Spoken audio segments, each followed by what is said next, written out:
L'ADTM, la préfecture et l'ADEME organisaient une conférence de presse ce matin pour présenter le dispositif Fonds Tourisme Durable qui fait partie du plan Destination France 2030. À ce titre, l'Agence du tourisme est aujourd'hui prête à accompagner les entreprises qui souhaitent bénéficier de l'aide liée à ce dispositif. Pour pouvoir bénéficier de l'aide, il faut passer par un diagnostic sur les thématiques des déchets, de l'énergie, de l'eau, qui va permettre de faire un plan d'action avec des préconisations.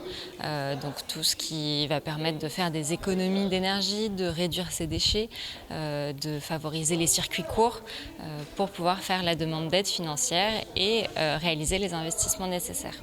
Cette conférence de presse a également été l'occasion d'officialiser le partenariat entre l'ADTM et l'ADEME.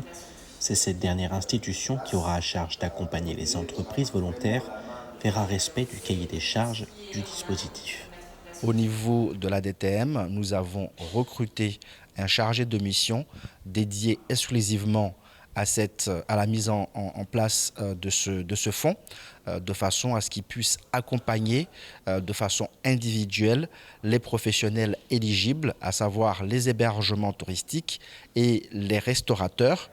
Ils peuvent venir donc à tout moment à la DTM, demander le chargé de mission tourisme durable pour qu'il puisse les accompagner à faire leur diagnostic, à monter leur dossier, à demander les devis afin de pouvoir bénéficier de ce fonds qui peut être dans les investissements d'un minimum de 5 000 € et maximum 200 000 €. Durement touchées par la crise sanitaire, les entreprises du tourisme sont aujourd'hui tournées vers l'avenir et ce fonds tourisme durable peut les aider à faire un premier pas vers le futur.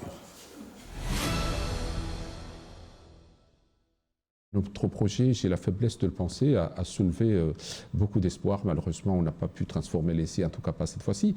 Mais on est content du parcours que nous avons fait. L'autre moitié, la moitié vide, c'est de considérer que, nonobstant les obstacles nombreux qui étaient en face de nous, on avait le député sortant, c'est Mansour Kamardine, à qui je félicite chaleureusement pour sa réélection. Mais à travers lui, il y avait toute une machine qui était en place. Le président du département, on peut là aussi dire beaucoup de choses.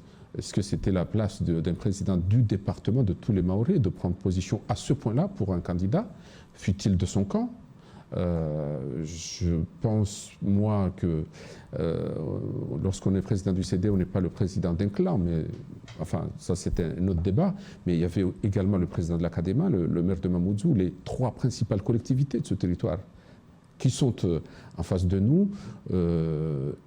Malgré cela, nous avons fait le parcours que j'indiquais tout à l'heure. Donc, on est plutôt fiers de ce que nous avons fait.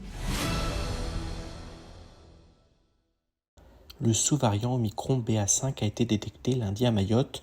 Sur le territoire, le variant Omicron circule de façon exclusive depuis le début de l'année 2022. Pour le moment, la situation épidémiologique reste stable. Néanmoins, le caractère très contagieux de ce sous-variant engage à faire preuve d'une extrême vigilance. À la date du 21 juin, 49,7% de la population générale présente un schéma vaccinal complet à 2 doses et seulement 15,4% a reçu une dose de rappel. Par ailleurs, les personnes de plus de 60 ans font partie des populations à risque et sont les plus susceptibles de développer des formes graves. À ce jour, 54% de cette tranche d'âge n'a pas encore bénéficié de leur dose de rappel. L'autorité de santé rappelle qu'une vaccination ancienne contre la Covid ne garantit pas une immunité suffisante pour se protéger. À ce jour, 54% de cette tranche d'âge n'a pas encore bénéficié de leur dose de rappel. L'autorité de santé rappelle qu'une vaccination ancienne contre la Covid ne garantit pas une immunité suffisante pour se protéger. L'ARS Mayotte incite donc à la vaccination de tous. Jeudi dernier, une équipe de DM s'est rendue dans la forêt domaniale de Vounzé pour visiter, aux côtés de l'Office national des forêts, 2 parcelles de 6 et 1 hectare reboisées avec 20 000 plants de 7 essences locales différentes dans le cadre de la mise en place de la ligne haute tension Longoni-Sada. Ce volet de restauration écologique s'inscrit dans le cadre de la démarche Éviter, compenser, réduire du Code de l'environnement qui a pour objectif d'éviter les atteintes à l'environnement, de réduire celles qui n'ont pas pu être suffisamment évitées et si possible de compenser les effets notables. Pour Dominique Paget, directeur de l'ONF à Mayotte, la mise en place de ce type de parcelles qui favorise la biodiversité nous permet de restaurer les zones forestières dégradées, de lutter contre les espèces exotiques envahissantes et d'occuper le terrain face à la forte pression de défrichement pour l'agriculture. Le territoire de Mayotte a été choisi pour accueillir la renégociation de l'accord de service aérien de 1978 entre la Tanzanie et la France. C'est la première fois que de telles négociations aériennes internationales se tiennent sur un territoire français non métropolitain. Les accords de service aérien bilatéraux fixent le cadre des autorisations pour les services aériens de type commercial entre les territoires des pays signataires, fréquences de vol, points d'entrée aéroportuaires et autres conditions opérationnelles. L'accord trouvé ouvre des possibilités allant jusqu'à un vol quotidien, aussi bien sur les routes long courrier que régionales. Il s'agit d'un signal positif envoyé aux compagnies aériennes pour la reprise du trafic entre les deux pays. Association œuvrant pour l'environnement et l'économie sociale et solidaire, Yes We Can Aid continue de se développer. Au-delà des épiceries fixes, l'objectif est de créer une épicerie ambulante qui répond aux enjeux de protection de l'environnement. On attend encore le vélo électrique qui est dans un container qui devrait arriver que fin juillet.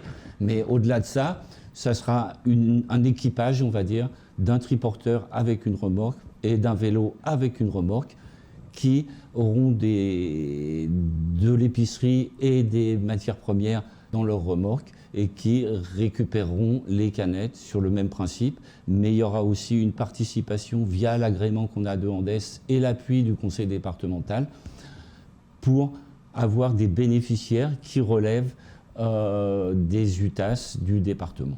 D'autres projets sont en réflexion. Après la laverie sociale et solidaire, l'association espère créer des bains-douches. À proximité de notre siège, Oui. sur le rond-point, près de la halle aux poissons par là, Oui. on voudrait installer des bains-douches pour que les gens puissent être accueillis. Ça sera aussi un lieu de médiation quelque part, parce qu'il y a le bain-douche à proprement parler, mais il y a aussi tout le contact social et relationnel qu'on crée autour de ce point d'appui. En attendant de voir ces projets se concrétiser, l'association se lance dans les événements culturels avec la création d'un festival social et solidaire. Toutes les associations assez importantes nous ont dit oui, nous on veut venir, on souhaite venir. Et on a eu la même démarche vis-à-vis des artistes et on a un plateau d'une vingtaine de partenaires et de 8 musiciens et des artistes peintres et graffeurs qui vont être là et vont animer, sachant qu'on souhaite que ce festival, le festivalier ne soit pas passif, mais soit réellement un acteur au travers des stands auxquels il pourra participer, au-delà d'écoute de la musique. 8 artistes se succéderont sur scène.